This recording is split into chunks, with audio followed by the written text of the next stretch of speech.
to Life, MMA, and the NBA. I'm your host, DJ San Marco, here on I want to say it's Thursday night. Normally we record on Tuesday, but for this man, we're going to change things up. We're going to adjust our schedule. We're going to do what we need to do.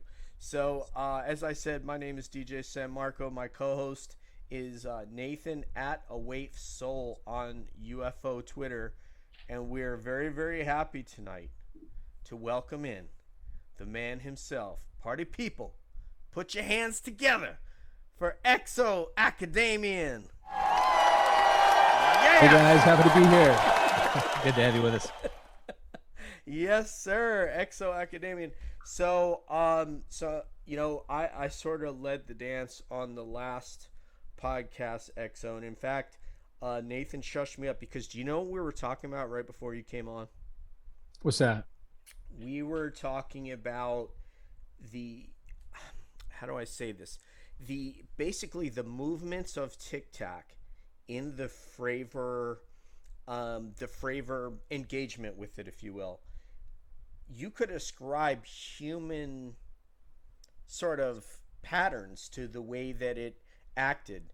And the person who brought that out is none other than Nathan. But he's not going to let me start with that, so I guess we're going to have to talk about it later. Yeah, that'll be a future show. Future show. All right, Exo, but think about that one. Could you ascribe a human behavior pattern to what the way the specific things that craft did? And I don't want to call it an aircraft, but that craft. Yeah, definitely food for thought, right? Yeah. So anyway, Nathan, take it away, brother. Awesome. So yeah, we are so glad and grateful to have with us Exoacademian, who is the host of the Point of Convergence podcast. The Point of Convergence podcast is a unique show within the world of ufology. This is a show that started back, I think, in late December of 2020. There are over 30 episodes in this show. It's incredibly well researched, incredibly organized. Every little show is like a mini lecture. You're getting like a graduate class in some aspect of the phenomenon, covering topics like recording in progress of reality, talking about experiencers, contact modalities such as CE5. You do book reviews, discussions, remote viewing, simulation hypotheses, a whole kind of gamut of topics. Stopped. Sorry about that. It's absolutely great to have you on with us and to chat with you today. Guys, I'm happy to be here. Awesome. Well, as we talked with you in advance of the show, we talked about wanting to go over religion and sort of the intersectionality of religion with aspects of the phenomenon. And I wanted to start out the show, if you're willing to talk a little bit about this, to share with us some of your own kind of journey, not necessarily with the phenomenon specifically, although I certainly want the listeners to hear that, but your background with religion or spirituality or religious studies. Can you speak a little bit of that, to that for us? Yeah, sure. And I'm happy to address that actually, because I think it's a big piece in how I approach the UFO phenomenon and just how I approach life in general. It's one of those things that's so central to who I am that it touches on everything for me. And I also would say that I have felt this kind of like really strange, abstract, and yet somehow semi-direct feeling of intervention in my life and kind of like a guided path, but always sort of just behind the hills kind of thing, like you just catch a hint of light above the hills. In other words, I can never put my finger on it, but I just sometimes look back at the level of synchronicity, and it feels that way sometimes. But to give you a brief background, so I would say as a teenager, I was interested in spirituality, then kind of went in a fairly conservative bent, had some sort of crazy spiritual experiences, and ended up becoming an evangelical Christian, and then actually pursued even biblical studies and religious studies at the university level.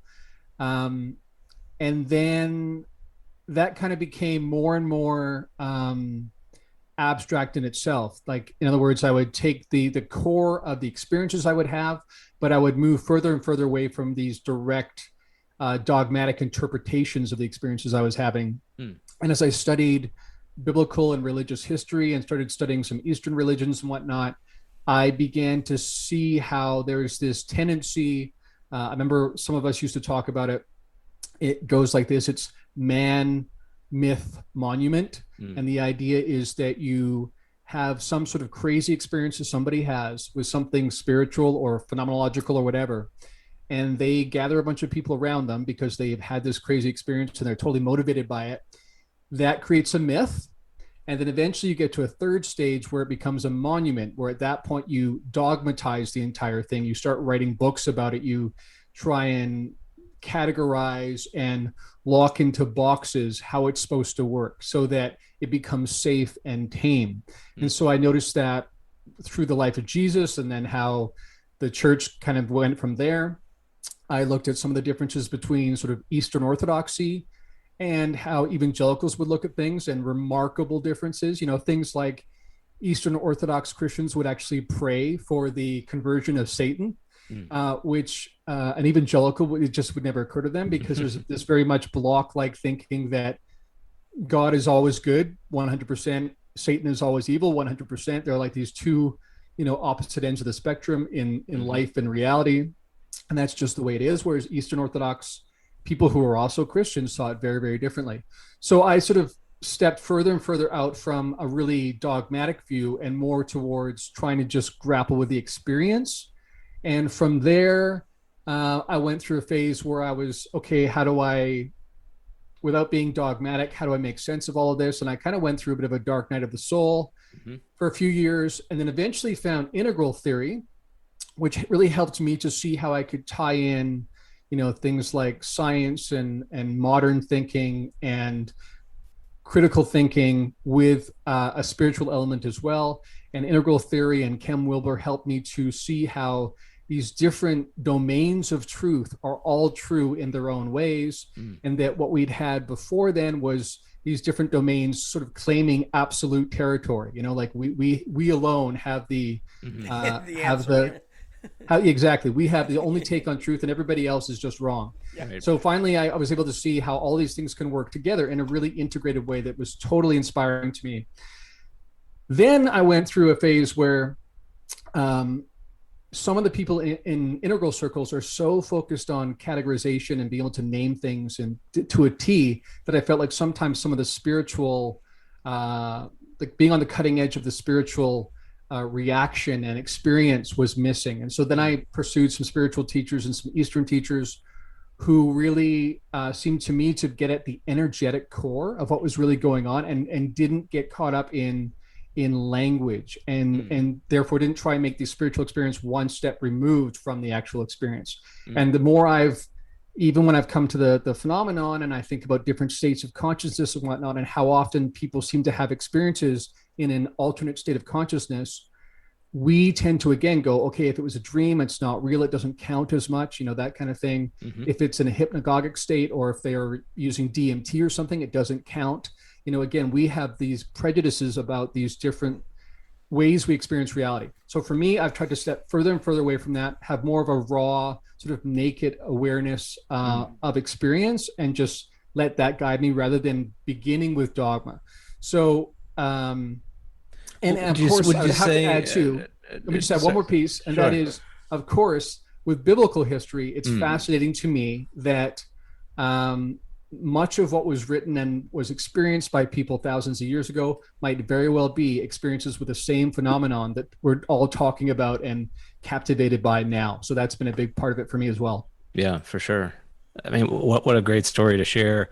Do you feel that there was at some point where in your journey the dogma sort of failed? It sounds like you're incredibly sort of where you are now. You're at this very place of like high plasticity.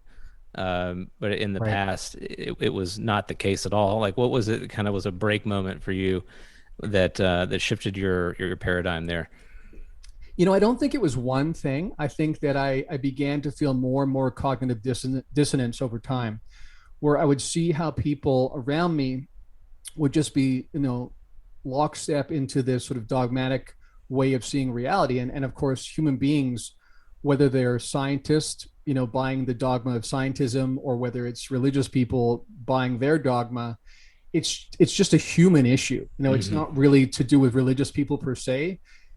Anyone who kind of adopts a worldview tends to make that absolute. That's just the way we're built to sort of go through the world. We want to eliminate as much data as possible. So by beginning with a dogmatic perspective, whether it's again a rationalistic, reductionistic view or religious view, it helps to make sense of the world so you can get up in the morning and it's not so difficult.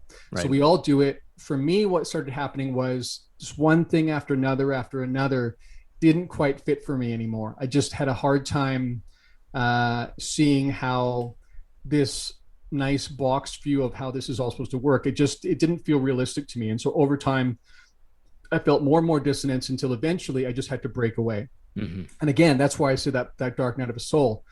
And that's why I even feel for people who have experiences with a phenomenon and try and fit it within a traditional religious perspective, because it just doesn't fit very well. Right. And then it's a very scary kind of a lone feeling when you don't know what to do with it. Mm-hmm. Definitely. And what sort of got you from that journey, and then the interest in the phenomenon, being kind of an enthusiast of that, to then deciding, you know what, I want to start pushing out content. I really want to take this into a different medium and explore this in a more public way. I mean, that must have been a pretty challenging journey to go through that many of us have probably gone through, who've thought about dipping our toes into the more public discourse here.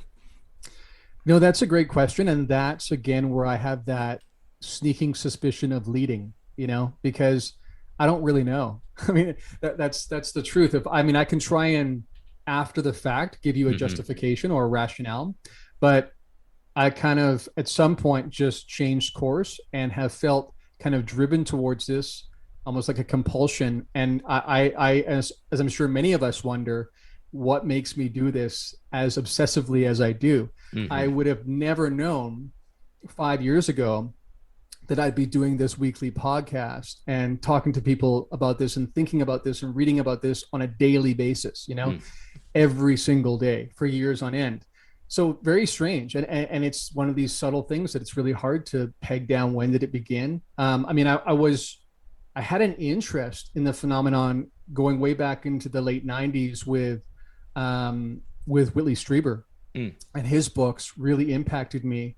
And I've actually been rereading some of them recently, and it's interesting coming back to it now and having a much more, sophisticated palette with which to address that material and to digest it. Because when I first read it, it was really compelling, and I knew somehow it was touching something in me. I didn't know exactly what. And then I sort of dropped it for a long period of time and went through this sort of, zigzagging spiritual journey that somehow makes sense. I think if you look at it from the right perspective, it's a straight line, even though it doesn't seem that way sometimes. And then, in the around 2015 kind of thing, picked it up again. And again, I don't remember exactly what it was, but one thing after another. And before I knew it, I was completely in, and no turning back. And it's been that way ever since. And as far as starting the show, I think that's a great question. And I think what it comes down to is being on Twitter and getting tired of only having 220 characters or whatever it is to express myself, because this is such a sophisticated, nuanced phenomenon. Right. I remember John Alexander has said that it's easily as complicated as cancer, probably far more so. And we have thousands and thousands of people and are pouring billions of dollars into this every single day, year after year after year, decade after decade, trying to understand it. The phenomenon is easily as complex, and yet there's not nearly the resources, nor even the admission that it exists by most of society. So for me, at some point I realized, okay, even in, thinking back to conversations with my wife, and over time you develop this shared vocabulary and you develop a shared understanding of what you mean by certain events, right? And that allows you to build onto the next step of the conversation and the next step. And I began to realize, a podcast where I sort of weekly get to address this and dive back in from different angles and different perspectives and look at it in a multi-dimensional kind of way, and tie in these other aspects like you mentioned in the beginning with the psi spectrum and stuff like that, because somehow it's all connected. And I'm convinced of that and fascinated by that. And I realized I really needed time to build some arguments and to explore this over a long period of time in a regular basis. And that's when the idea of a podcast made sense. Yeah, and the it's the most personal medium that we have beyond face-to-face communication. Electronically, it's the most personal medium I think we have. But I was going to ask you. So you talked about 5 years, and I'm into it now. I think, and Nathan's probably similar, that we're consuming this information and thinking about this on a daily basis. But you've been doing it for 5 years, so does this phenomenon and your study of it, does it represent a calling of sorts that you found? Yeah, I mean, I'd have to say I would agree with that. That's a good way of putting it. It's there are other things I do in my life. I have a job like everybody else, and which I enjoy. But in terms of what really occupies my attention, what fascinates me, what it ignites my curiosity, it's this. Mm-hmm. And I definitely feel on fire for it. And I'm like those people who say, how is society not more fascinated by this? Right. How are people not captivated by this? I mean, when we finally have evidence come out that's pretty hard to refute, people still go, maybe, I don't know, Right. I mean, how do you go about living your day-to-day life? I mean, I've almost sometimes wondered about like a mass trance like effect in our civilization, because I don't understand why. I mean, I understand people have busy lives, and I'm lucky I have enough time and energy that I can think about these things. I recognize that's a first world situation. Not everybody does. Nevertheless, I'm still surprised it's not caught more people's attention. But for me, absolutely, it feels like a calling. No, what a great question. Well, I want to talk about religion. Let's get into this more specifically. So when we talk about religion, we're often talking about systems, right? And you've touched on this a little bit already. Systems which create meaning, and they frame like the human experience within a larger story. It's my place within this grand story, and religion is a sort of a method by which we do that. In addition, it's not a surprise that a lot of the world's religions, when you study them, and you clearly have, they seem to have their roots in sort of very real things: the changing of the seasons, the movement of the stars in the sky. Our own biology, it gets reflected in our religious sort of traditions and rituals. These religious systems, they kind of serve as like I think of them almost like as a human operating system. It's a software that runs on the human hardware that helps us navigate the world. So when looking at it sort of from that perspective and that lens, do you see some parallels with religious sort of ideas and concepts and ufology itself? Like one example might be the priestly class in the religious world would be analogous to content creators. I don't want to put yourself in that group, but I guess I just did.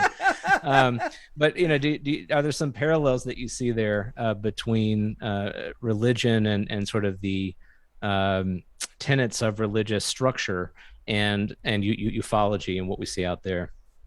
Yeah, it's a great question. I could go in many different directions. Let me first point out that I agree with you about the way that religion tends to serve a role almost like software, and I've heard it put this way, when we use our personal computers and we drag a file into a trash bin, right? We know we're not actually doing that literally, right? That's a representation that really is about files that are stored digitally that really come down to zeros and ones, right? Mm-hmm.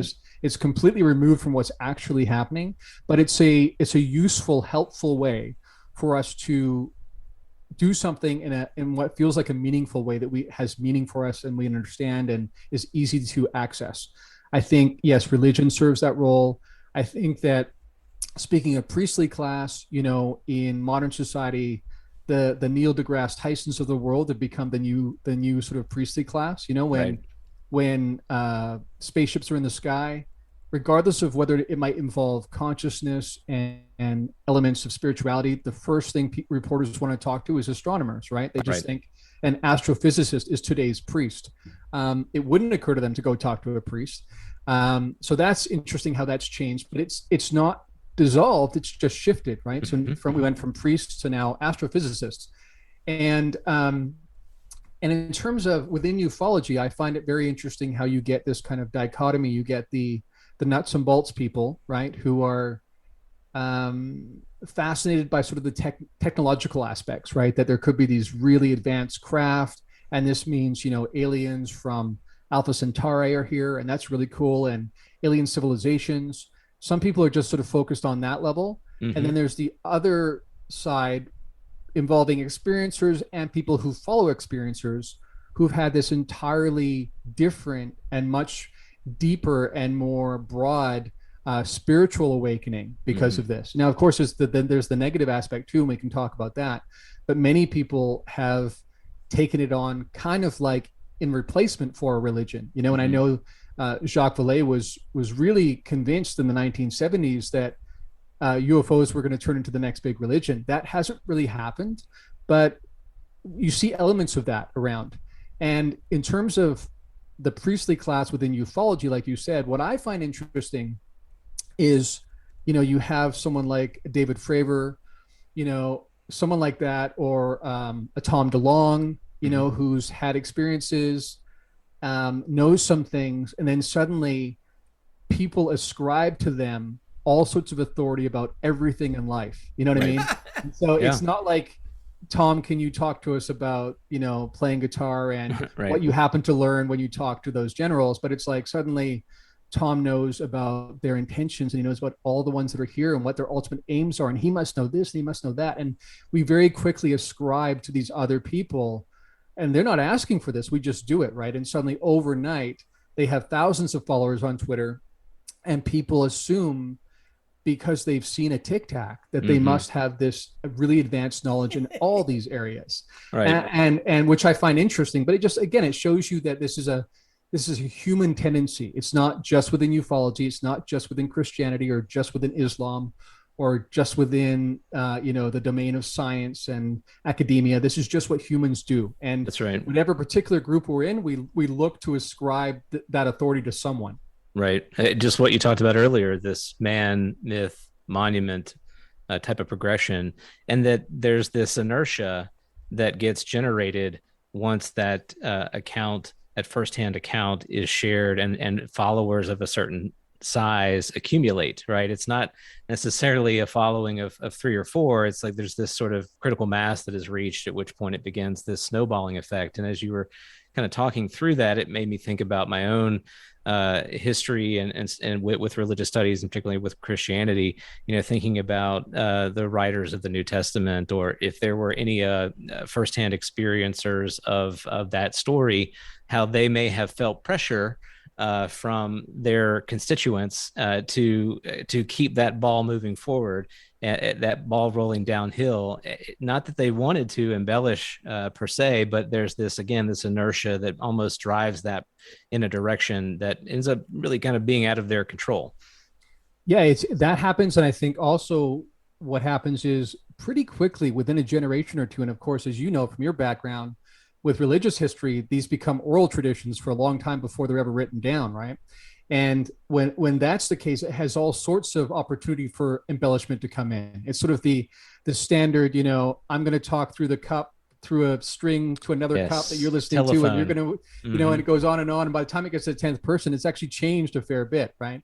Right. So have that going on. And I think even more importantly, you have this human tendency to want to turn our ancestors into heroes, right? So you got someone like, you know, the Apostle Paul, and, you know, some of the other apostles who saw when he was persecuting Christians before he had kind of his conversion experience, and they go, yeah, we know Paul. I mean, he wasn't, he was quite a ball of work before, you know, he came on our side, kind of thing. Whereas now Christians and evangelicals, now when they think about Paul, they just have this glowing perspective of him. They even have a hard time reading the Bible, reading the New Testament, and really seeing him as a human being, and even seeing some of the flaws that are kind of there if you're paying attention. Right. And so even when it comes to people like, Moses and whatnot, having these crazy experiences in the Old Testament, again, I think the reason why people sort of dogmatically and automatically assume that's not the UFO phenomenon is because they think, no, that was a completely different era of history. That was the era of revelation when God was like reaching down and touching us directly. And that's not like today. But if you think about that, it's a pure prejudice. It's just, again, it's that desire to want to make now simpler, put it in a box, put it in a book, right? So then for evangelicals, it's sort of the era of the Bible rather than the era of revelation. So now it's safe. It's in this text. It's always going to be the same. I feel comfortable because of it. Right. Meanwhile, it was probably exactly the same back then as it is today. Like, it was just men walking around having epiphanies and writing about trying to make sense of these bizarre things happening. Yeah, exactly. Right. And probably just as confused even after they've said these things and passed on these teachings. And yet we want to treat them like they're these pillars who just have these super crystal clear understandings and never wrestle with the same sort of human challenges that all of us do. Right. Will this be a religion?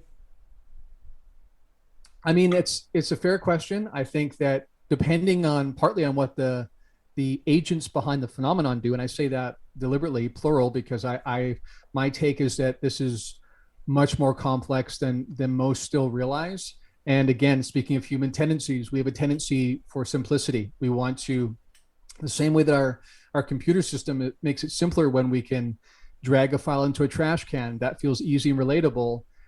We don't really want to know about the complexity of what's going on inside a computer, right? Same way, it's easier for us to go, what are the aliens doing? What is their purpose? Like singular, like it's one entity or one race that's here and they have a purpose. And again, and that's why I think you get this tendency from one group to sort of paint them all negative and another group paint them as all positive. It's either all love or light, or it's all sort of demonic, turning humans into zombies kind of thing. Again, it's that tendency to want to simplify. And to answer your question more directly in terms of religion, depending what happens, I mean, seems to me that a lot of what's been going on is been meant to happen on the subconscious level. So I'm definitely in Jacques Vallée's camp that there's some sort of control system going on that is happening underneath our noses that we're not even aware of. And especially the elite of our culture are not aware of it. And yet it can, over time, create massive transformation, which I think is unsettling to many because they feel like they're not agents of their own destiny kind of thing. But I think that's what's going on. I think if the UFO phenomenon did something more direct and revelatory, we had this Anjali person who's talking about going into this mountain, and supposedly uncovering this alien base. Something like that happens, and there's direct evidence, say, if that happens in the future, sometime this year, and you've got the message she's bringing of this peace, love, and light connection, then sure, I think a whole bunch of people could then jump on that, and that could become a kind of modern day religion. Mm-hmm. Right. And where do you see some of these friction points emerging? So we know of the example from Luis Elizondo about the folks within the Pentagon who seem to, I think you did a whole episode on this, in fact, or related to this topic, pushing back against studying this phenomenon because of their religious conviction. How do you see kind of us navigating all of these different perspectives? And we are having, I recognize this in full view of this place that we ourselves are in this Western space, where we have a pretty shared kind of fabric that is, comfortable to us. And there are loads of other people around the world who hold entirely different worldviews and religious perspectives. And they're not even really having this conversation with us right now, at least in the way that we seem to view it. Right. Absolutely. Again, really important question. And I think I'm one of the things I've been most amazed by, because one of the ways that integral theory again was really revelatory for me was realizing developmental levels that coexist simultaneously around the world within our civilization. So within Western culture, as also, in the Middle East and elsewhere, different ones. but you have these different worldviews that, again, they're simultaneously absolute, but about different things, and they're all going on at the same time. So when people ask the question, what will disclosure look like? There's no way to answer that in a singular, because we are not, we may be a human species, but we have a wide variety of differences between us, different cultural views. So in the West, for instance, we really don't think anything that you can't measure, right, and that you can't reproduce through the scientific method even exists. A lot of people think that. Right. In other cultures, they have no problem believing that all sorts of other things exist. If you go to India, a very different view, and they might look at the phenomenon in a very different way. They may fit it into sort of their pre-existing notions of how these extra dimensional realities have always coexisted. So it's not a reach for them, but they might not pick alien, or as their first category to ascribe to that experience. And then when people say, government is this big bad thing, and the government's doing this and the government's holding back information, I get that, and it's certainly true that we've had 75 years of not only holding back information, but deliberate misinformation campaigns, deliberate desire to confuse people, this constant technique of bleeding out a little bit of truth with all sorts of falsehoods, so you get this stop and start kind of thing until people eventually are exhausted and just think the whole thing's hogwash somehow. While that's been going on, at the same time, government has a broad assortment of different people with different worldviews, just like society does, right? So like Luis Elizondo ran into, some people just wanted to shut down the conversation, the investigation from the get-go, because they just assumed these were demons. And I've talked about this before. When you have a sort of a perspective on reality that you either have humans and animals, right, from the earth. If it's not that, you only have two other options: Satan and demons, or God and angels. And again, because of a funny kind of like suspicion of anything new, getting back to what we talked before about man, myth, monument, this doesn't fit within my nice worldview that's nice, crisp, and clean, I'm going to say that's negative. And so you get all sorts of cherry picking different parts of scripture and applying them only in a certain way. And you end up with this idea that anything that's parading in our skies, no matter how benevolent it seems to be, I don't care if it healed your dog or your grandma, or if it's giving you things that are helping you live your life differently and making you feel more spiritually alive than you ever have before, I'm going to assume that's satanic, because I feel safer and more comfortable if I have a nice familiar surroundings to get up in the morning with, is what it comes down to. Right. So yeah, I mean, it's kind of, on the one hand, it's humorous. On the other hand, it's kind of, a little bit infuriating. It can be, if you look at it from a certain perspective, that you've got people within government trying to make the decision for us, saying, I'm just going to go ahead and say this is demons and we can just stop there. And my understanding is Luis Elizondo is actually a religious person. So it's not like he's an atheist saying, I got to get these Christians. He's saying, come on. I mean, we shouldn't be afraid of truth. If this is truth, then let's let it out. Let's let our entire civilization grapple with this and figure out what it means. So yeah, it's super complicated question to deal with. And disclosure is not going to be simple no matter how it happens. Right. And I what? was just going to say, Lou is an extraordinary individual because he's so well-rounded. He's not given to political zealotry in any way, yet he's very patriotic, yet he's open to new ideas, yet he's has a component of religiosity to him, self-described. So he's a very, very, I come from the military side of things. I work, I work over there today, even as a civilian. And he's a very interesting person. You don't run into a lot of people like him in my travels through that world. Right, and it's at great cost to him as well, right? I mean, it wasn't like it was just he had this fantasy of going on 1,000 podcasts. That wasn't his goal. He just really thought to himself, this is not going to move forward unless I make it happen. And even if that means I have to resign from a job I've loved, from serving a country that I've loved, and I've loved this. He came from an immigrant family, and so he never took for granted, his position as an American. And I'm sure it was the hardest thing he ever had to do, to sort of resign from that position and suddenly sort of be in direct opposition to some of what he was seeing going on. But he believed so much in the principles behind what the military and the government was supposed to stand for, that he was willing to do that. And I have total respect for him as well because of that.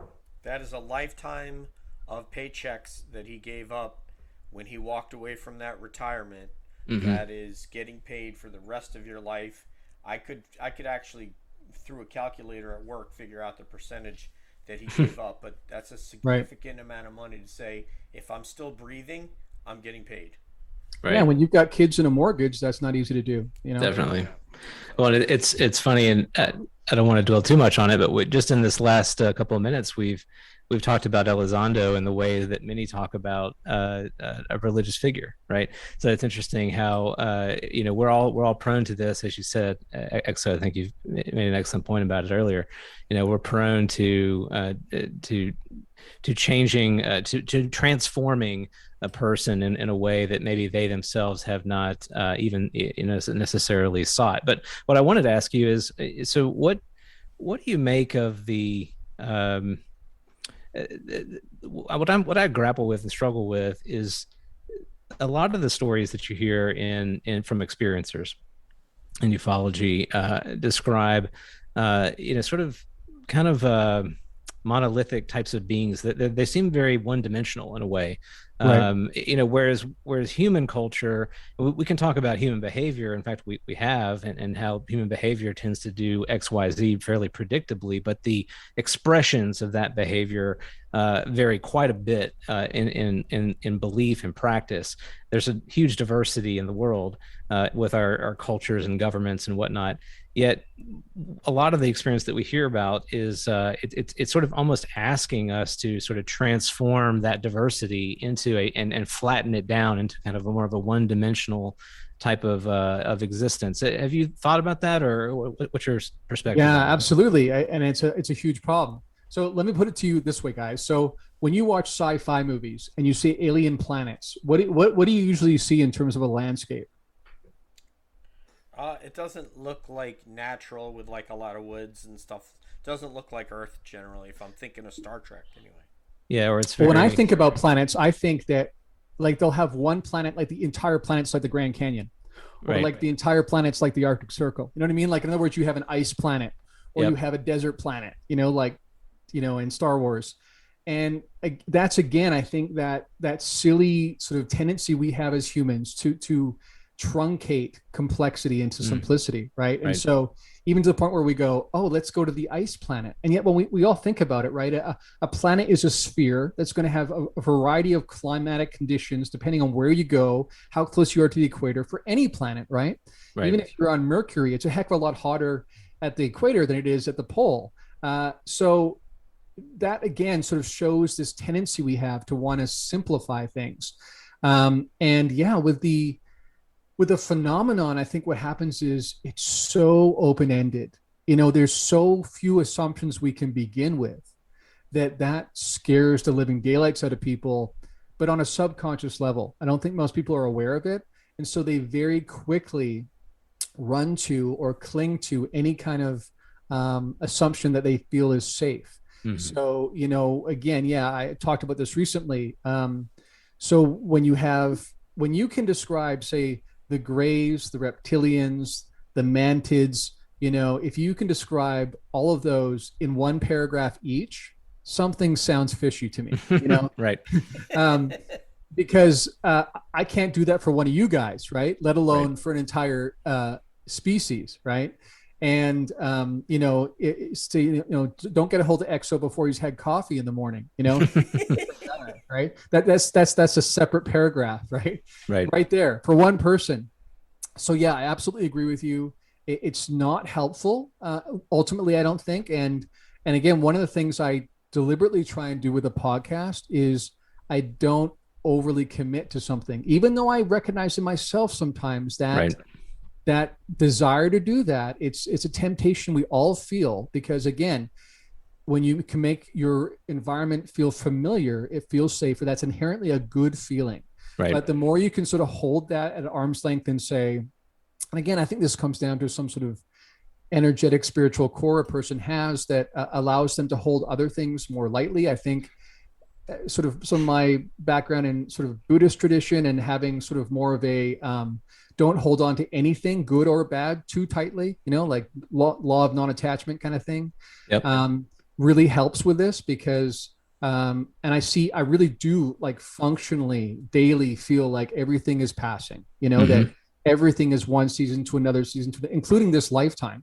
Therefore, I have less of a need, I think, to cling to something that feels certain than most people. So I feel like like you mentioned earlier, have more of a plastic view towards these kind of things. Wow. And in terms of trying to move forward and understanding it more, when you really, because what's amazing is when you look back at interviews from the 70s, 80s, 90s, it's the same questions over and over again. Like in some ways, we're not getting much further because, again, we want to cling to these really simplistic views. So yeah, absolutely. One of these species certainly would have massive complexity, just like human beings would have. Why wouldn't they? And they would have their own evolutionary track, and you'd have a huge genetic assortment in their background, just like we do in ours. And you'd have cultural aspects that come in that are going to vary depending on, where that particular individual from that species is from, those kind of things. I mean, again, even this tendency to want to make some of these alien species Borg-like, or like insect-like, I think again is giving into that temptation that it's simpler, it's easier to just say they're about one thing and we can name it. Sure. The problem, I was just going to say, I'm sorry, Nathan. No, please. The problem is that time is our time on Earth is so short compared to the age of the Earth that you were saying, like since the 90s. That's like not even like the blink of an eye, like in the span of time. So I think these questions will be answered. I just don't know if we're going to be alive when they are. Unfortunately. No, I mean that's an excellent point. Our lifetimes are so ephemeral, and by the time that if some of us even do, if we get to a place of wisdom and reflection, the sun is setting. So it's difficult to create a lasting foundation of knowledge, and we do our best to do that through the sharing of knowledge and philosophy and story and whatnot. But even still, the lived experience is the most valuable experience. So you can learn and you can read all you want, but living it out in your life is the greatest sort of teacher that you can have. And coming back to some religious themes too, about what you touched on. We have to sort of push back against this wish fulfillment that I think we see a lot of in ufology, that we can map onto things like a desire for salvation, a desire for oneness, a seeking of revelation. All of these are very strong religious concepts, where the veil is lifted and all truth is revealed. These are things that I think all humans yearn for, because we are faced every day with the end. We're faced with the end of our existence, and so we're looking for meaning in every place we can find it. What I want to talk about too next, I guess, is what. For folks who are coming to this subject pretty recently, and I'd like to hope that there are a lot, who are turning on to this topic now for the first time, or giving it a harder look. What's some advice that you would give to folks who, and maybe we could use UFO Twitter as a good sort of microcosm, who are navigating that space? How does someone inoculate themselves to falling into kind of traps or cyclical thought patterns, where they get locked into a certain thing? Or would you take the position of, like, let the journey unfold as it may?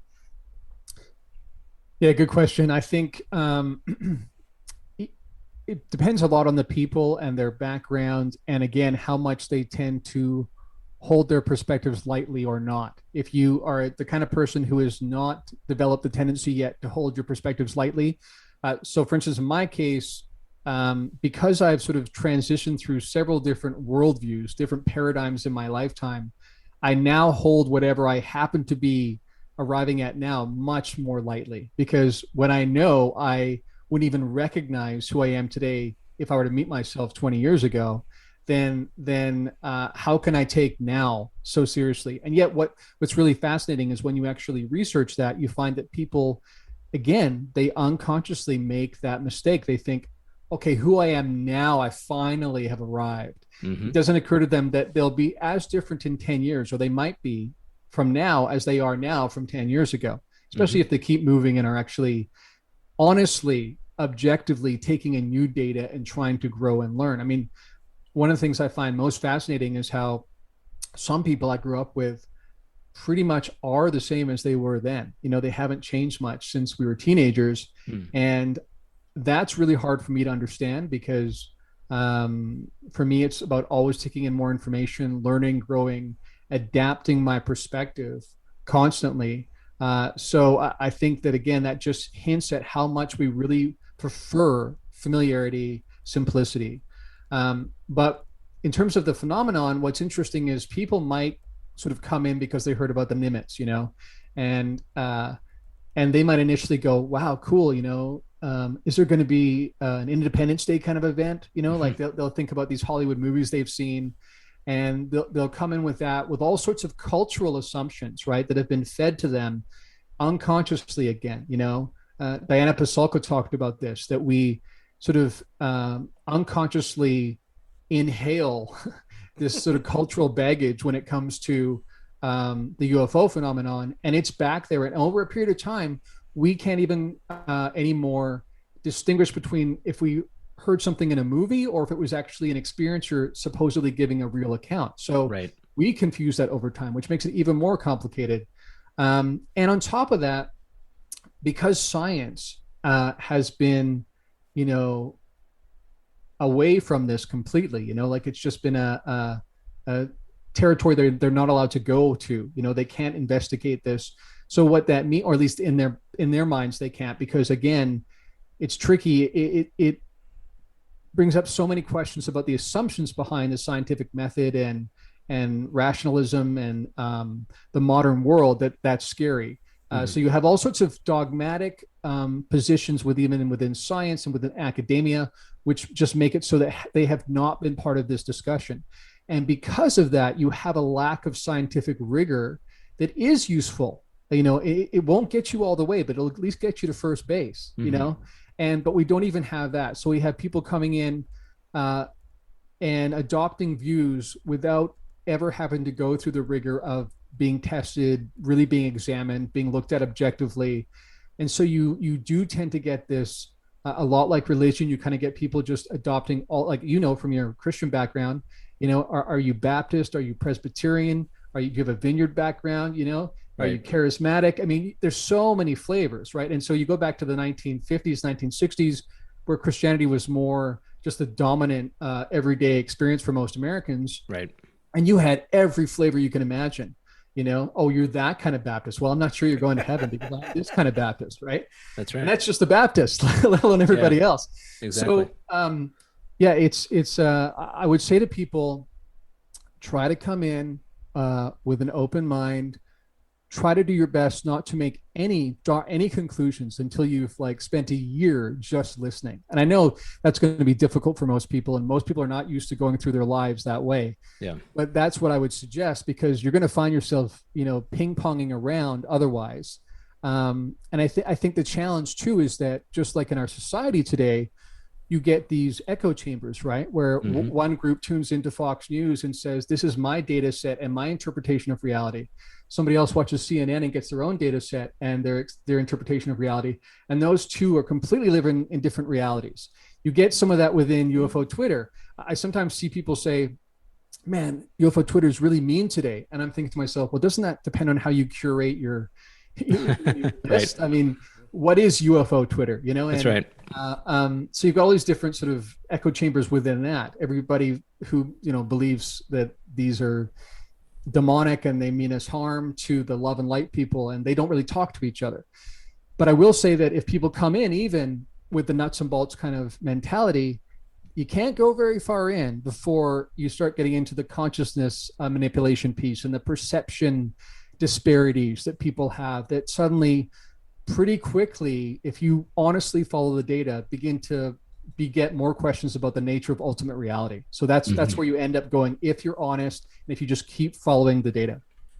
Do you think there's both flavors? Do you find that there may be groups that are um, trying to perhaps fix how we're treating the planet and interested in our welfare, or some that are indifferent, or some that are maybe not friendly toward us? What flavors do you see based on your analysis? Yeah, I appreciate even how you gave those different versions there, because I definitely think what I tend to say is my answer is all of the above.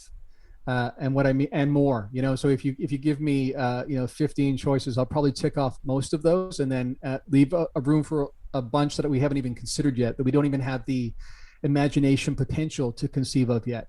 I think that, again, part of the challenge is people try and draw conclusions as if this is one phenomenon, right? And we sort of, for convenience sake, we say the UFO phenomenon, which is a singular term, right? Yeah. But this is definitely phenomena. And I think there's different groups, and what makes it even more complex is they're not all necessarily extraterrestrial in the way that we think about that, right? And that's become a big part of the conversation too. And even someone like Luis Elizondo, who, coming from a pretty straight line military background, has said, read Chains of the Sea, think about the interdimensional aspect. What if they've been here all along? What about mankind's plural? Like all these things that these sort of hints that he's dropped to try and expand the conversation in breadth before we go depth. Just let's open end this a little bit more in terms of what could be involved here. And from my perspective, so you've got different groups, and just like in human civilization, like I said earlier, disclosure is going to be complicated because you have people with very different worldviews who have a different developmental lens, which colors everything they see about reality, right? You have that just within our species. Now you've got these different species, maybe even within those different species, just like ours, you might have different developmental lenses, right? Again, like you touched on, Nathan, we had this tendency to really truncate that and say they're like this, which, if you've traveled around the world, and I've done some of that, you quickly realize there's some pretty big differences culturally, and the norms, just the basic assumptions about how you're supposed to behave as a human being varies from culture to culture. So apply that to these different species, and then take into the fact that you have different species with completely different evolutionary backgrounds, who might experience time and reality very differently than us, and we can touch on maybe later how what gets even more complex and fascinating to me is how even human beings have a more broad, deep modality when they're in the presence of these others, so even who we understand ourselves to be becomes much more complex than I think it's more complex than we can answer based on the data we have available to us in our waking experience day to day, which makes it really complex. But yeah, absolutely. I think that there are different groups. Some are highly advanced from a consciousness point of view and really are trying to help facilitate our evolution, both interior and exterior. And I think there's definitely evidence that since the dawn of the atomic age, there's been an uptick in the level of intervention because of our self-destructive nature and just how, we're on a precipice of self-destruction, basically. So yeah, different groups and different agendas, absolutely, and different levels of consciousness development. All that's mixed in, and that's why it's that much more complex.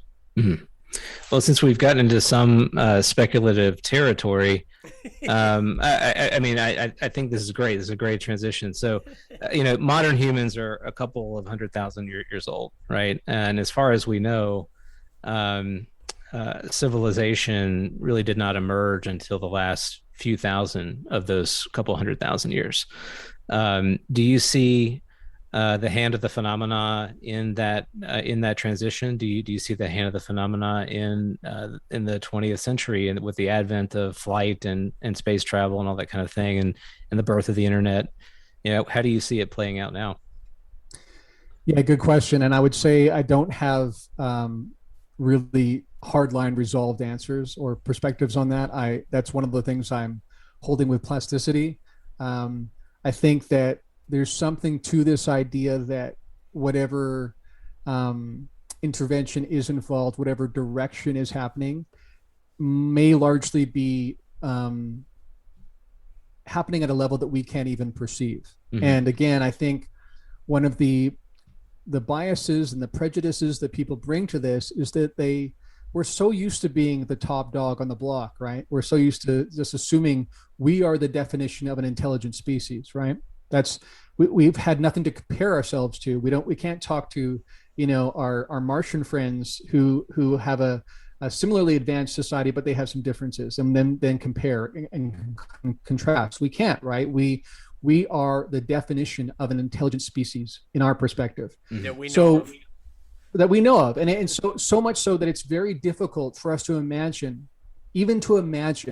that there could be a species that eclipses us to the same degree that we eclipse, like a chimpanzee or something. It's very difficult for people to go there. I was talking to my son a couple of days ago, and I was talking about people who have near-death experiences or out-of-body experiences, or even who contact the phenomenon. Yes, I talk to my kids about this stuff. And I said, sometimes they perceive colors that are outside the spectrum of what we're used to seeing. And the second you come back into this modality, you try and translate it. You go, it's sort of off-white, but that's not really what it was.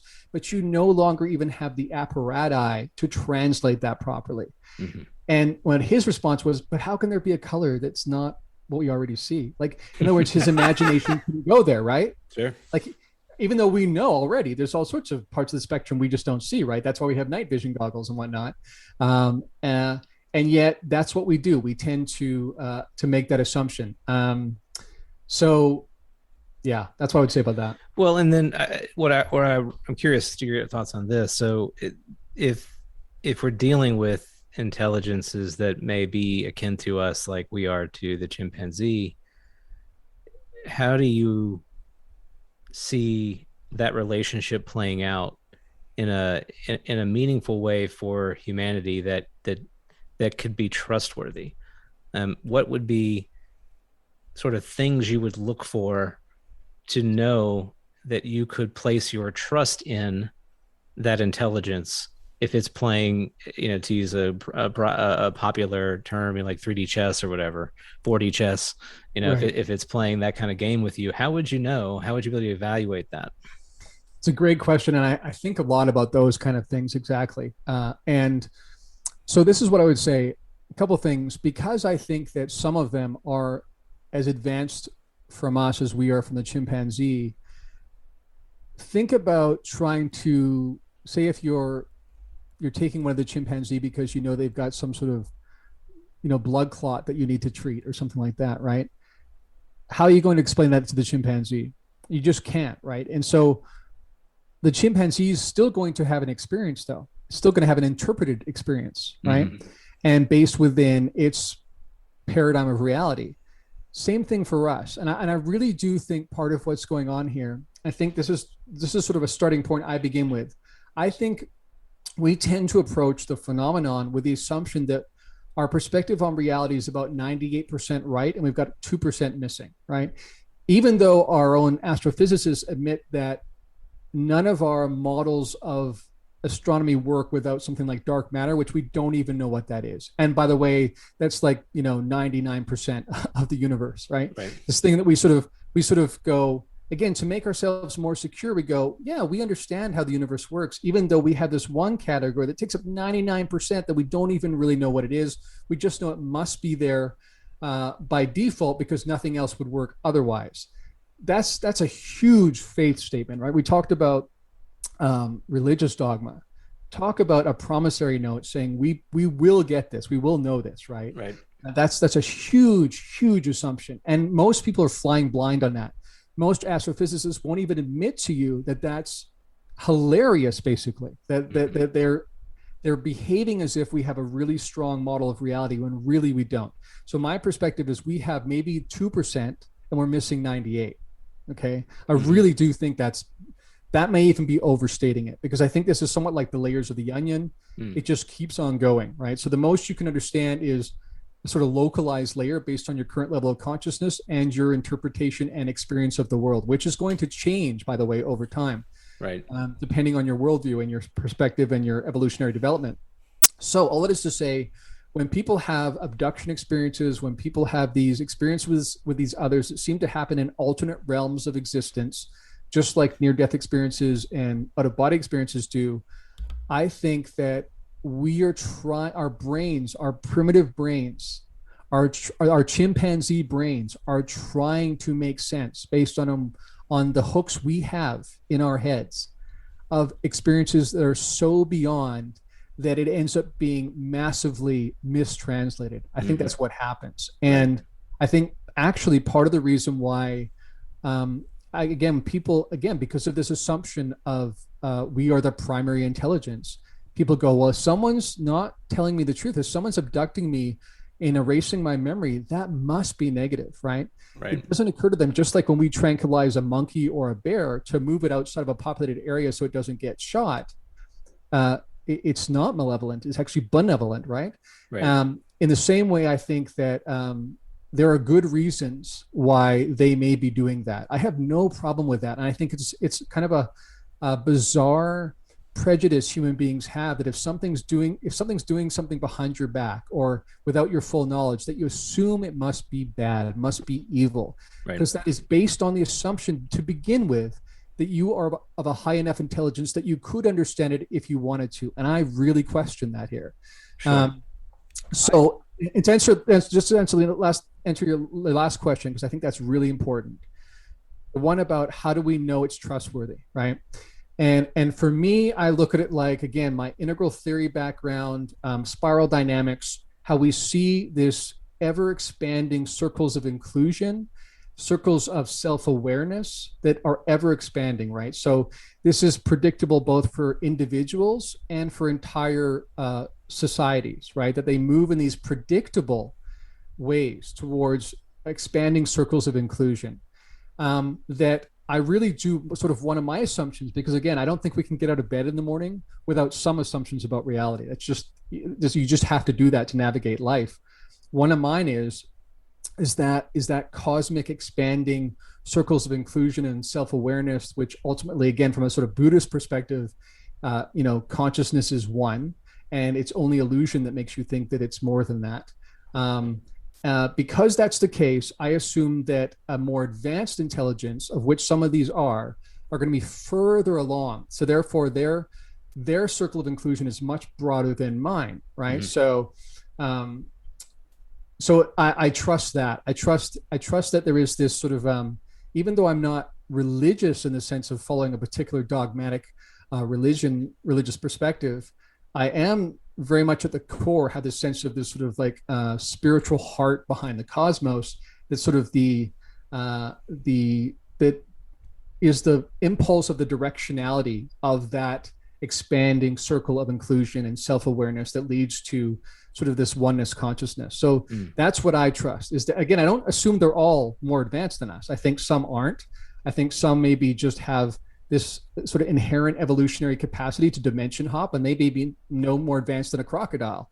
But there are some that are much more advanced, and I trust that. I trust that sort of cosmic constant. That's one of the assumptions I bring to the table. I think the crocodile one is the one that Terry, what's his name, saw.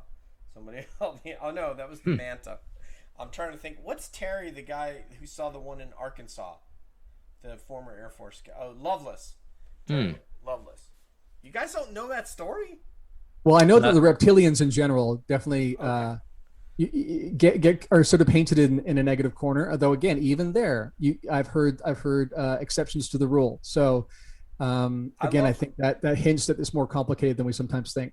I love the reptiles and the mantis, but this is what I want to say though, Exo, that I'll just push back just a little bit in from the standpoint of how I think we differ from the chimpanzees.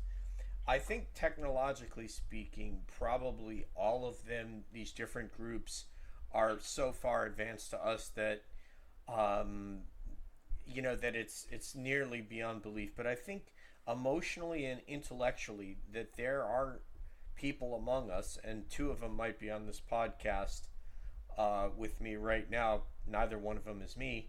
Uh, that could actually could possibly have an experience and understand what's going on without the need of to be anesthetized or something like that, and be able to sort of say, okay, something's happening here and it's really weird and it might be painful, but if I can endure the pain, they can do what they need to do. I mean, look at the experience that Travis Walton had.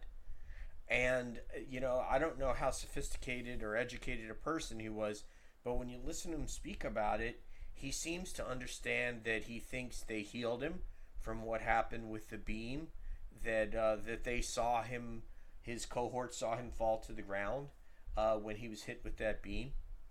And so I think that's the difference between us and the chimpanzees. And I'm not saying I don't think we're not an evolution of them or anything like that, because I'm sure we are. But I think we have the ability to understand that the chimpanzees don't. Does that make sense? No, I agree with you. And I think that there are, so I'd say a few things about that. One thing I would say is that, yeah, I think Travis Walton and other people who've had, see, one of the things in the data that I find fascinating is that if you ask people a week after they had a contact/abduction experience, was it a good experience? Most will say no, right? But you give them 10 years, and actually the majority will say yes. They'll say it was still traumatic, still shocking, still discombobulating, but they wouldn't trade it because it's created a sort of like impulse, a catalyst for spiritual transformation for them to, at first, crumbling and fracturing their understanding of reality, but then restoring it with this something much more profound and deeper and broader. And I do think that's part of what's going on here, is that part of it is about trying to birth us into a new way of seeing the world. And in the podcast recently, I used that analogy. I've heard Whitley Strieber use it before, that it is like a birthing experience. We go from this familiar, safe environment in the womb to suddenly we're born, it's cold, we're seeing all these strange things. We start crying, right? It's just discombobulating. I think that is something like this. I also think that what I'm getting at is that when we have time to get past that ontological shock that we initially have when we have these experiences that we think are not supposed to happen, right? And we have enough time to think about, wait, did anything really bad happen to me? Was it actually dangerous? Right. And then you start going, actually, maybe this was positive, and what could it mean? And so we absolutely can gather meaning from it. I just don't think it's like the onion thing. It's not that so for instance, when a child, right, when a 5-year-old has an interpretation of the world, it's not that it's wrong. It's just incomplete, right? It's partial. So I think we can have partial understanding much more than a chimpanzee for sure. And we have some hooks we can hang it on. I just think reality inevitably, eternally is that kind of onion situation where there's always layers beyond what we can understand. We can interpret it, ground it, experience it in a certain way that makes sense for who we are. But what I often am amazed by, even some perspectives of I have today wouldn't make sense to me 10 years ago. You know what I mean? Yeah. To myself 10 years ago, same genetic background, same, cultural history. And if that can happen to one individual, one human being in 10 years, then what does a species that might be 1 billion years older than us look like? Like right. At that point, and like you just said, Nathan, we're talking about modern civilization being a few thousand years old, a cosmic blink of the eye, right? You add 1 billion years, and suddenly, if we're honest, it's just a blank slate. Like our imagination, I can't even imagine that, right? When you look at science fiction, most of the technology that they say is going to happen in like 2500. So Buck Rogers in the 25th century, I think it is, whatever it was in the 70s. You see technology that it looks hilariously outdated within 10 years, right? The most our imagination can usually go is about 30 years, right? In terms of beyond that, we and literally, like even companies that exist today, the Googles of the world, didn't exist 30 years ago, right? So it's like things are happening so quickly, and it's getting accelerated, astronomically accelerated, right? So we're moving towards this sort of singularity. So again, what does that look like a billion years? Right. More, it just really is a blank slate. At that point, our imaginations can't even wrap around it. Right, and I think this is an argument against a one and done disclosure, which is something that I think you find pretty rampant in ufology. That there's this desire for, one tearing of the veil, all the secrets are revealed. Now we know the truth with a capital T, and I think we need to be real honest with ourselves that that's not even what we want, because here's something that has bothered me since I was a child, and that's growing up in a Christian sort of paradigm. A lot of the sort of talk of heaven, the afterlife, it's like this place where everything's perfect, everything's done, everything's finished. I mean, how boring and dull does that sound? So we have to, I think, remember that part of what brings so much joy to the human experience is the act of discovery. And you answered that question, I think, really elegantly, about that the journey of knowledge, has to be taken. It can't just be given. You can't just get a pamphlet and then all of a sudden everything. You need to take that journey, and if we're lucky, that journey never ends. If we're lucky, that adventure just continues. And I think we all need to remind ourselves of that there's this tendency we have to really just want to be saved from our problems. So the world's on fire, there's problems everywhere, and ET is going to come and save us, and it's all going to be good. We need to fight against that tendency, because that's not really what makes us us, and shouldn't make us what is us. What makes us us is the journey of discovery, of moving out past the horizon. And Elizondo himself, uses that analogy of journeying out past the horizon. And it may seem scary, but that's really where we have to go. We can't stay where we are. We have to keep going. This sounds I think more like a statement. Sorry, not much of a question there. Sorry. No, but I agree with that statement, and I think what's telling is that what you were sort of hinting at there with religious perspectives that sort of paint this picture of sitting on clouds in heaven playing harps. That sounds like a good time. I mean, how many hours can you do that before you kind of want to do something else? Like you can't play basketball, in heaven. Right. I mean, and there's no work to be done. Like, again, when we have this definition of work as this thing we have to do because it's how we make a living and feed our families, versus the sense of calling that we talked about earlier, right? Mm-hmm. The sense of impulse to keep growing. For me, I've always been motivated by that impulse, and that's what keeps me alive. It makes me feel alive. And when people talk about, man, I wish I could retire and sit on a beach. I mean, again, I can do that for a couple of days, and then I'm ready to go back to work. Get my feet dirty and keep walking, and keep mm-hmm. learning. And I think that we do have to be aware of that tendency, again, to ascribe or to pass off our responsibility. In the New Testament, there's that expression, work out your salvation with fear and trembling, right? Mm-hmm. And that actually sounds like a lot more wrestling than most evangelicals want to hold on to. Right. It's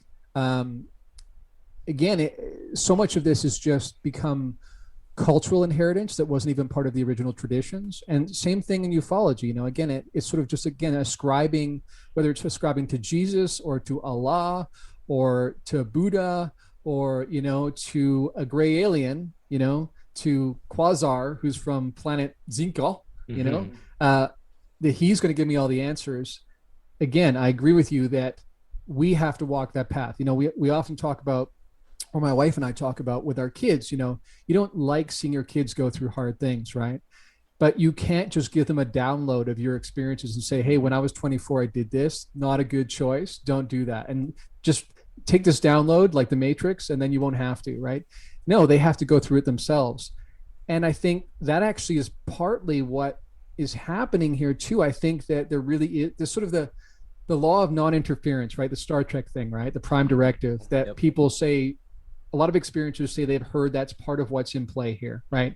That there is intervention, but it's done more on a subconscious level for the very reason you're pointing at, Nathan. I think that only when we live something, when we go through something in order to overcome it, do we actually own it and therefore really become transformed by it. And so I think that is the tricky part of the trickiness here, is that the intervention that's happening is happening at a level where we can still own our own experience and our own development, our own societal choices. But like Valet talked about with the control system, there's boundaries. And you sort of think of the Truman Show, right?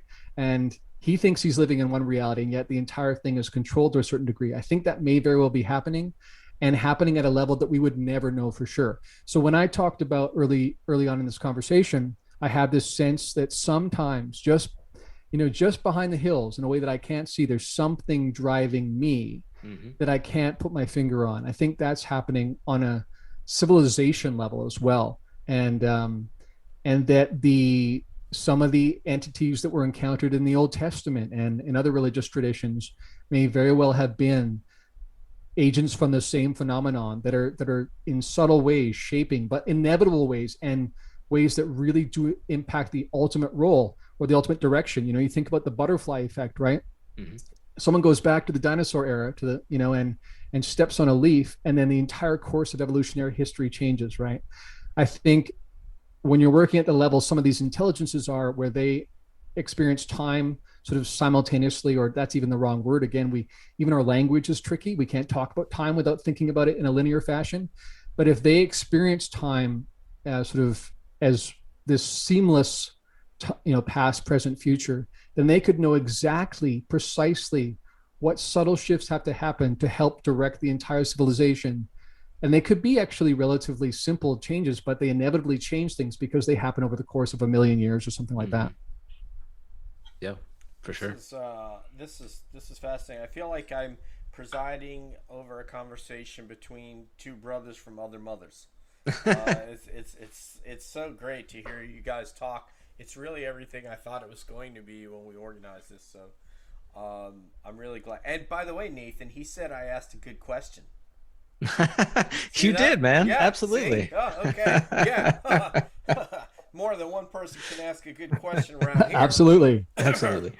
All right. How about a speed round, Exo, where we do some of the greatest hits, or maybe it's the B sides of like the Led Zeppelin, Traveling Riverside Blues, that kind of stuff. So I just want to see, like, I was curious because you've talked a lot about experiencers on your show. What do you think? Which one compels you the most? Like when you hear it, it almost like makes the hair on your arm stand up, or which is the one do you find the most compelling, if there is in fact one? Well, I think I would say more than it being one, I would say what I find most compelling is how consistent some of the stories are across a wide variety of people, even from different cultural backgrounds. When the free experiencer research study came out, it found that even people whose primary language is not English were having some of these same experiences. So that to me lends a lot of credibility. When Whitley Strieber published Communion in the 1980s, and then suddenly you had, thousands of people around the world suddenly having this sense of, I recognize that, that was a fairly new thing for that, but that's become the quintessential face of the alien, right, in our culture. And yet for a lot of people, subconsciously, something rang true with that. So it's not one case that really gets me. It's the fact that there's so much consistency around these different cases, even for people who had no background in ufology. And especially I pay very close attention to people who make it very clear, and there's evidence even that the last thing they wanted to believe was that they were an alien contactee or abductee, you know?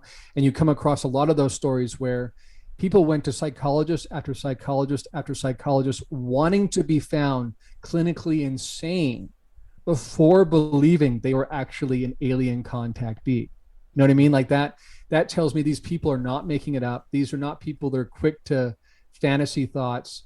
These are people who wanted to hold on to that narrow perspective of reality that felt familiar to them. And they did everything they could until the only thing left was to believe that somehow this was really happening. So that's what I would say about that. And of course, for me, I've had some of my own experiences with high strangeness, and that absolutely changed my perspective forever. That's one thing I should have said in the beginning. You know, I had an experience with my wife in 2005 that I still can't wrap my head around. And it once and for all said to me that what we've always been taught about what constitutes reality is incomplete. Would you like to share that experience?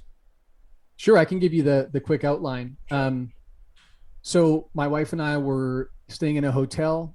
We were traveling across the country from Tennessee to Washington at the time.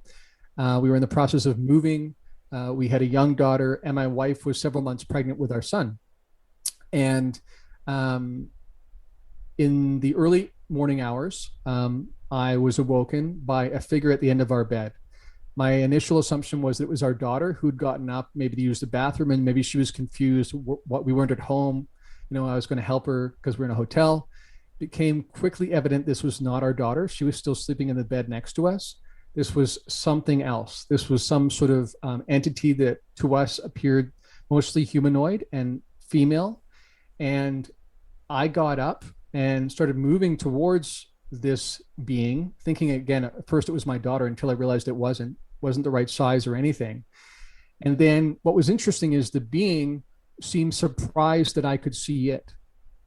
And what's fascinating is years later, when I finally got around to reading some of the literature, I found that that's quite common, that when people do have those experiences, these beings go, oh, this one can see us. You know, like they actually seem surprised by that. So she backed up and went right through the wall of the hotel and disappeared. So I did a very strange thing, which again, only later when I read the literature behind the phenomenon did I realize this was quite consistent as well. I turned around and went straight back to sleep. At least that's what I wanted to do. I wanted to just turn around and go to sleep, which doesn't make any sense from a behavioral point of view when you've just had this ontologically shocking experience. Thankfully, and I'm really happy for this, and I have a lot of gratitude for this, and I know a lot of people don't get this benefit, but my wife saw the whole thing too. So she woke up, saw the entire thing too. She stopped me from going to sleep. If she hadn't stopped me, I would have gone to sleep, and I'm certain I would have woken up thinking I had a weird dream and nothing else. But she stopped me from going to sleep. She said, "What? We got to figure out what just happened. You can't go to sleep." We talked about it. That grounded it in my reality, okay, and in my wife's reality. We decided, and then even stranger, my wife or my daughter had these welts all over her body that she'd never had before. We didn't know what that was about. We didn't see any bugs in the bed. Maybe it was allergic reaction to sheets. We don't know. Anyway, we hit the road. Within a few hours, the welts were completely gone. And so that, and what was even stranger is when I went back to bed, when I tried to go back to bed, my wife saw this being come back through the wall. Really? Back into our room, then go down the hall of the hotel room and then pass through the front door. Didn't open the front door, just went right through the front door. Was it clothed in something? But that's what's weird too. And this is what's so fascinating about this entire experience. You'll sometimes have two experiencers who experience the same thing. They both experience something, but there's different elements. So my wife only saw the upper torso of this being. There were no legs. I saw an entire body. And it was kind of shimmering. So it was hard to tell if it was clothing or what, because it just had a kind of ethereal kind of look to it. But it was fascinating because we both experienced this thing. We both grounded it in our reality. But even then, there were some differences. Like my wife saw hair blowing, like as if it was being blowing in the wind. I didn't see that. So very strange. And so it's even more discombobulating that we both saw it, but we saw different things. You know, again, this doesn't fit with our narrative about how reality works, where we talk about objective or consensus reality, right? So my wife and I were both experiencing something, but there was only limited consensus, right? So that tells me again that what reality actually is much more complex than we can grasp yet. I promise, Nathan, I'll finish up here, but if you listen to a podcast with Tim McMillan, it was Andy, our friend from that UFO podcast, interviewing Tim McMillan, and an hour and a half into it or so, he asked him about a listener question was about Roswell. And basically, Tim McMillan said that there's a guy that he has spoken with, but he can't reveal, and is hoping that before his eventual death, that if he outlives him, that he'll let him tell who he is. So I don't know if we would take that to mean a member of MJ12, et cetera, et cetera. But basically, he said that that Roswell did happen. He did say that he told him Roswell happened. They weren't anthropomorphic beings, and that there was a nexus between what each individual saw. So right. They're looking at it, but they're interpreting differently, and that jibes with what you just said about you and your wife. If I'm not mistaken. And you have cases like Fatima, in Portugal, which the Catholic Church claimed was an appearance of, the Virgin Mary, and Catholic followers just gobbled it up and said, sounds good to us. And yet Jacques Vallée and other people with a background in the UFO phenomenon say, hey, this sure looks like a case of the UFO phenomenon to us, not a religious apparition. But again, even there, the lines blur. And to your point, different people experience different things, saw different things, even received different telepathic messages. So again, this is part of the complexities. We bring something to the table in these experiences. I don't think it's just that they're customizing experiences for us. I think our consciousness somehow primes the experience as well. So again, there's more questions than answers. And that's why it's fascinating to me, but I hold it loosely because there's so much we don't know yet. But it's really intriguing. All right, that was it. Really is, and let's let Nathan get the last question in. And so on a scale of 1 to 10, with 1 being it's a disinfo campaign, and 10 being they know it all, and they know the grand scheme. How much does the U.S. government know about this, in your estimation? So I think partly based on what we talked about already, there are different people with different backgrounds, with different assumptions about reality to begin with, right? So within government as well. So that's just a slice of our civilization, like any other group. Mm-hmm. So they're going to have varying assumptions there. So in terms of a best assessment, say if the military had put together a best assessment, they might say there's strong evidence that I do think they have very strong evidence that this is not the technology of an adversary like China or Russia. I mean, some of it may very well be, but I think they are confident that some of this is, and I even like how they went to UAP rather than UFO, which some people just see that purely as a way to confuse the matter and to sort of separate this from ufology historically. But I think it's partly saying this is a phenomena. Let's not even call them objects, because some of these seem to seem somehow liminal in nature, right? That they're even our ideas of what is a solid object, what is not, what's real versus what's not, even that gets complex. I think that's acknowledged in that language that's used. I think with high confidence, I'll give you an 8 or 9, that they know that they're confident that it's not human technology, some of what's going on. I think that in terms of ultimately understanding the full, you're likely to get lucky if you get to 1, only because of what I've just been saying, that every sort of tentative answer that gets offered up begets 5 more questions. And they ultimately become questions about some of the assumptions we have about reality that we unquestionably walk through the world with. And so it's this crazy thing where you put one sock on and find that someone's just pulled your pants off. You know what I mean? In other words, you end up further behind than when you began. And I think that's part of the intention here, even is this subversive way of getting us to question our understanding of reality. And that's why I agree with you, Nathan, that This is going to be incremental steps in disclosure, and each one is a bigger loop than the previous one. Yeah, and I want to say to that end about the disinformation campaign. Strange Arrivals podcast goes deep into the whole thing with interviews with Richard Doty. Is that right, guys? Mm-hmm. Yep.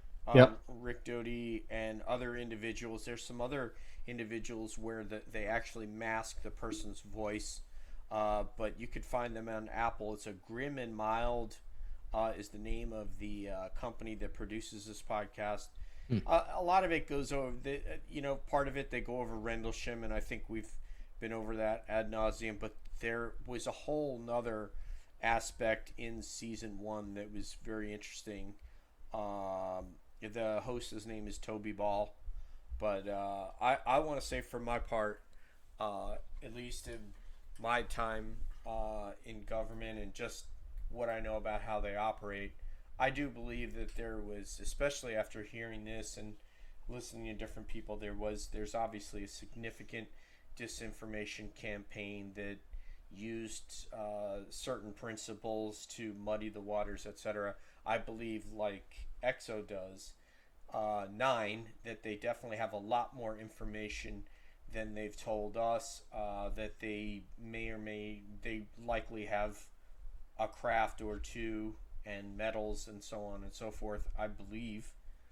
I don't know about the whole alien body thing. I'd love to know if you guys think that they collected up that. Did you guys see what they call them? EB?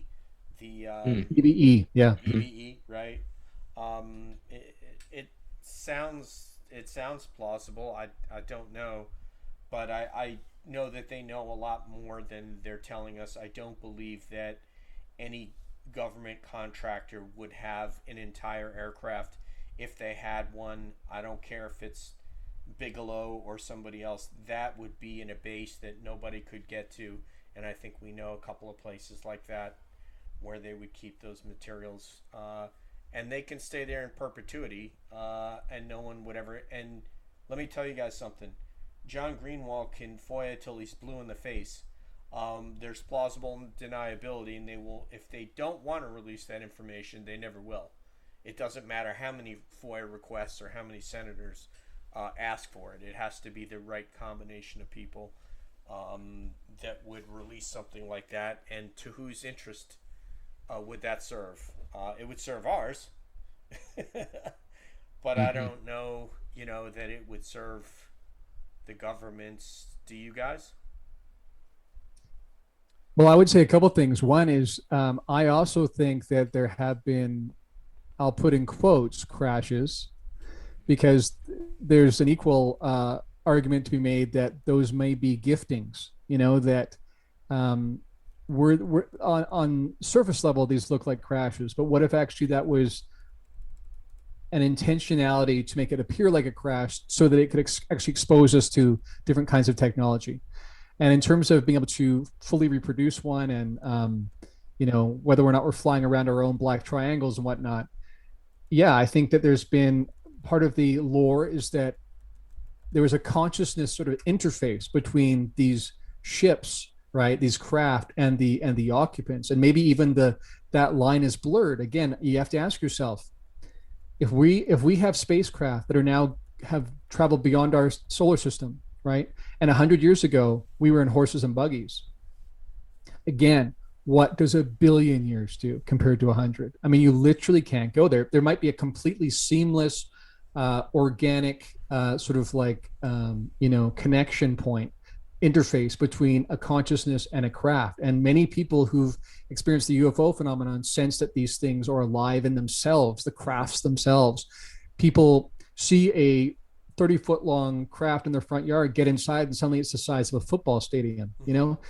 All these notions we have about what reality is telling us about what's really there gets stretched, distorted, and to some degree completely taken apart by this phenomenon. So yes, I think there's likely been recovery for sure, and there's been attempts to retro-engineer it, but I don't doubt that there's all sorts of roadblocks they hit because Just like if a cell phone were to drop in amongst a bunch of chimpanzees or even some early primates, they wouldn't know even what it was, let alone how to use it. Or on Francisco Coronado's ship. I mean, so Mm-hmm. no, I agree with you. I'm sure they've tried to back engineer it and have been unsuccessful, and that's why I've told people, at least what I know about aviation and the amount of time I've spent on it. I don't think that the stuff that we have video evidence of, like the Tic Tac, I don't believe that's human technology or secret government technology. You Right. and I have never discussed it, Exo, but that's where my background is, and I don't believe it's human tech just by the way it doesn't regard our atmosphere and the laws of flight the way that our aircraft do. Right. I mean, even flight in some ways is the wrong term, right? I mean, It's that's not what's the so right crazy term. about It's it. not. I It's mean, a, they're not propulsed like we tend to think. We don't, we use force to push things through the environment. That's clearly not how these things are operating. exactly right. That's exactly right. You got it, brother. So anyway, as a wrap up, my friend, tell us what you're working on next, and where folks can find you so that they can engage with you, Exo. Yeah. So they can find me. The podcast is both a YouTube channel, which they can find at Exoacademian. I have now going to be episode 35 this week. So I do one a week podcasts released on the weekend, usually Saturday nights. Um, and they can find me either on YouTube or on their favorite podcast platform, whether that's Apple Podcasts, Google, Spotify, whatever. It's on all the podcast platforms. I also have a website, pointofconvergence.net. So all one word, pointofconvergence.net. And this upcoming week will be part 2 of my discussion of the Dorothy Isaac case, which was one of my favorites. It's a completely fascinating case. Yeah, I want to hear that. I saw that came out, and I hadn't listened to it yet. But now it's funny that now that you told us your experience with the phenomenon, I actually remember hearing that on your program now. So I didn't know it was you. I thought maybe it was somebody else that you were talking about. But Yeah. but it's great. Nathan, anything final for Exo? I want to say thanks again. This has been an awesome chat. I think we could chat for hours. It's been just a real pleasure to speak with you. And I think folks are going to really enjoy listening to this conversation. Just a lot of stuff to explore, and hopefully we can have a chance to do it again sometime. So thanks. Well, I appreciate it, guys, and great questions. I completely concur that it was a fascinating discussion. I like the direction of the questions, asking some deeper questions, some different questions than you often hear, voiced in these kind of podcasts. So that's great. Found it illuminating and fun, and absolutely, let's do it again. And so, even as far as great questions, even mine, does that mean me too? Absolutely, yours is in there too. There you go, Nathan. I told you, brother. You did it. Yeah, I did it. All right. Thank you very much, brother. We appreciate it. That is Exoacademian, ladies and gentlemen. We appreciate it. And I'm going to play the song called The New Phenomenon to take us out. Thanks, guys. All right. Appreciate Thank it. you, brother. Peace out. Bye We'll now. talk to you, Nathan. Bye-bye, brother. Peace. All right, that was Exoacademian and Nathan at Await Soul on Twitter, and it was a fascinating conversation, and I hope you guys really enjoy it. Thank you so much. I think I actually will change the name of the podcast. I'm going to consult with Nathan, but I think we're going to change it to UFO, MMA, and MMA. I think that's going to be the new name. But anyway, we'll talk to you guys next week. So, as I always say, one peace out, one love, and we'll see you guys.